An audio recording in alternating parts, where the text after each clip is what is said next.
Une cordiale bienvenue à nos membres francophones dans le monde. Je suis le professeur Bettina Bourriche.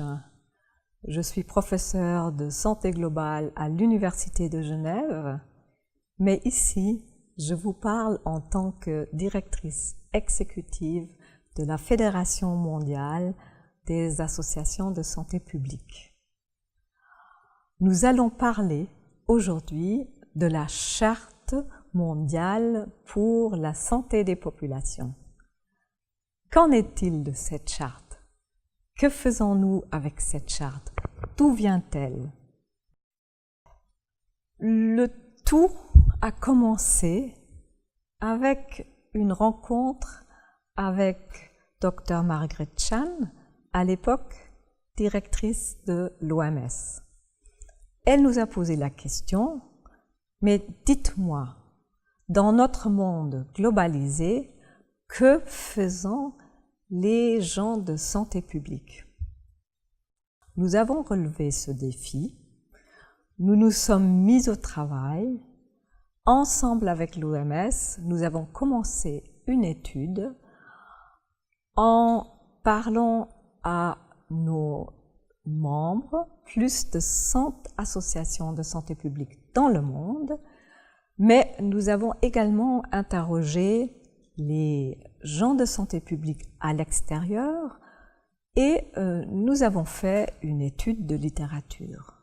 Donc, basée sur l'étude Delphi, l'étude de littérature et aussi le travail de notre groupe de travail sur l'éducation, nous avons essayé de répondre à cette question.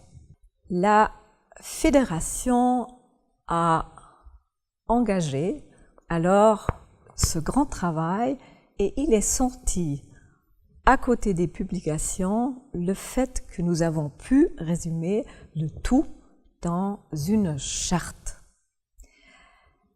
Et la charte mondiale n'a rien en commun avec les chartes que vous connaissez, genre Ottawa, où il y a un sujet précis, mais notre charte est plutôt un outil pour mettre en œuvre un sujet, comme les soins primaires par exemple, ou comme la promotion de la santé. Elle ne remet pas en question que font les gouvernements avec l'OMS ou que font d'autres, mais ça devrait faciliter le travail de tout le monde. Cette charte part du constat que nous, en santé publique, nous avons un fossé relativement patent entre le savoir et le faire. De là, la charte propose, pour arriver au but de promouvoir la santé et de la protéger et de prévenir les maladies des populations, elle propose un groupe de 4 fonctions facilitatrices. Les fonctions facilitatrices sont la gouvernance, le plaidoyer, capacité et information. Commençons par l'information. Il est clair qu'aucune action ne peut être prise sans avoir les informations, les données, la surveillance, l'évaluation et ainsi de suite. De là découle aussi la capacité. On a besoin de personnes formées, de professionnels de santé publique qui savent faire ces évaluations et relever des données. Mais nous parlons aussi des compétences et des capacités de gens à l'extérieur des professionnels de santé publique. Vu que nous travaillons au niveau multisectoriel, pensons à des formations qu'on devrait donner aux élèves, aux politiciens, aux diplomates, par exemple. Troisième point, le plaidoyer. Les anglophones l'appellent advocacy.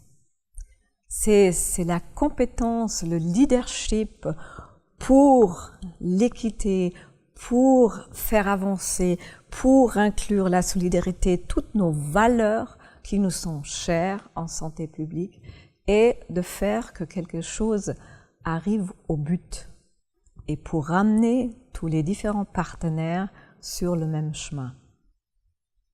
Finalement, le 4e point, la gouvernance, il est très important de penser que sans une bonne gouvernance, nous n'arriverons pas. Gouvernance inclut législation, que ce soit au niveau national ou au niveau international. Ça inclut la transparence, très importante aussi, elle, parce que pensant aussi combien des phénomènes comme la corruption nuisent à la santé des populations. Nous sommes en train de collectionner des cas, des études de cas sur des choses déjà réalisées, mais nous incitons tous nos membres de venir nous voir avec des études de cas ou des actions en route où on peut nous montrer que vous utilisez la charte et ses fonctions facilitatrices. Venez donc nous voir et vous pouvez aussi ainsi également devenir diplomate de la Charte mondiale. Merci.